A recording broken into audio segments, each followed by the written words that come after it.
Time to shine the light now on Navy track and field. Midshipmen, of course, coming up this week with their rivals from the Hudson coming on down here to Annapolis for the outdoor meet.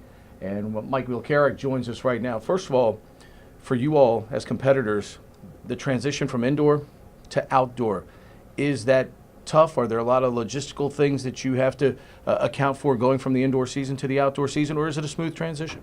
It's relatively smooth. For throwers personally, we just tack on an extra event. We usually do 2 indoor. It's just weight and shot put, and then once we head outside, it's shot put, discus, hammer, or if you're the jab guy, you just throw jab, and they finally get to compete. So it is a lot more logistically complex running the meet. We have to have a lot more help because there's constantly events that are overlapping, like shot put and javelin go at the same time a lot of times, and so that's difficult for coach to run back and forth for, and we just need to have a lot of people running the actual events. Now, as someone who obviously watches the Olympics and appreciates all sports, I've watched track and field for years, what possesses someone, though, to pick up a shot put, a discus, a hammer? What possesses someone to get in on that level? For me, when I was in like junior high, my thoughts were all about football and anything that I could do to help out football. So I picked up wrestling and track in the same year. And so I started throwing shot put just because it's like explosive workouts. And I kept throwing shot put in junior high through high school, picked up discus in high school, and I wasn't recruited by the track team. I walked on here. And so I also picked up hammer when I came here, and that's just been the most fun part of my life, is being part of the Navy track and field team. I was going to say, not everybody ends up being a recruited athlete. Doesn't mean you can't be successful at it. As you were developing here, what's been the key for you to not only participating, but obviously now doing it at a fairly significant level? Just always understanding that you're part of the team regardless of what level you're competing at. If you're a plebe or a freshman, like, you're still just as important to the team as a senior or anybody that actually is like a mainline competitor, because your job is to push those guys. Like, it definitely scares the hell out of somebody seeing a plebe, throw something right Sure. up near their mark. They think, oh, I've got to get on my horse and ride. And in the weight room, like, seeing a plebe put up big weight, but by this part of the season where they're actually in shape for track and field, like, it motivates you to do better. And so they constantly push us up to a higher degree. And so everybody's equal. Everybody has a spot on the team, regardless of whether you are the mainline competitor or not. In terms of being the potentially the strongest guy out there, how hard was it when you started doing this to master the techniques that are necessary to obviously complete each discipline? It's pretty difficult because you think about, when you throw, you think that when you feel the maximum amount of resistance from the implement, that's when you're going to throw it the farthest, because you're exerting that same force, but it's not really so. It's more so about getting the correct positions and learning those positions and learning what they feel like and what they look like, and seeing what you're doing compared to what it's supposed to look like is very difficult, and you have to like kind of triangulate what to do through those different experiences.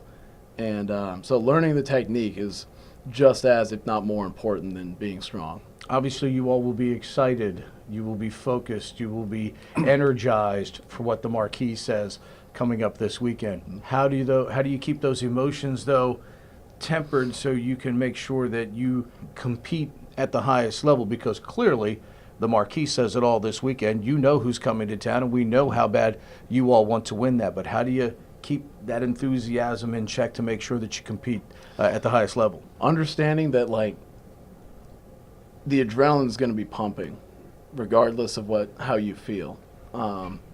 If you're really focused, or if you're kind of relaxed a little bit, adrenaline's going to be pumping in your system. It's better to be relaxed excuse me, just so that you can getting to the right positions in the technique. If you are too amped up, you get tense, and sometimes you get out of position. You don't necessarily have the best throw that you could have, even though that you're excited out of your mind. Being able to control that, being able to understand that, like, you're in competition, but you just had to do what you've been doing in practice, that's kind of like the key to it. Finally, one of the great things that is talked about these days, and you mentioned it earlier, is competition in different sports. You mentioned competing in multiple sports and how it all helped you and came together. Did you feel it was important to compete in all those different sports? And obviously, how did they help you eventually focus on being a Division I athlete?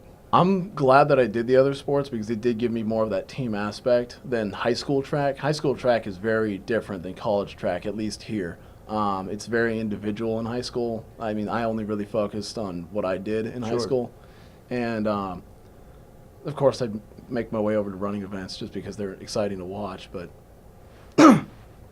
the other experiences that I had really helped me, like, develop into more of a team player and understanding, like, even though that track is a very, very metric sport. Yeah, sure. Like, there's no ifs, ands, or buts. It's like that guy threw farther than you, period.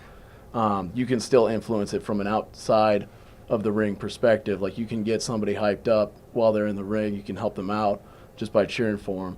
And so that kind of, like, teamwork mentality was very important coming into this team because, like I said, track to me was more of an individual sport, and it's definitely a different kind of feel because you're still the team is a team for track. We support each other, and it's more meshed together than I ever thought possible with a sport like track and field. And I'm really glad that I'm part of the team. Yeah, and of course now you get to be part of the greatest brotherhood in the world, right? True. Yes. All right. Mike Milcarek joining us here. Best of luck against Army this weekend. Thank you. Appreciate it. Men's track and field team taking on Army coming up this weekend. All the information, go to NavySports.com.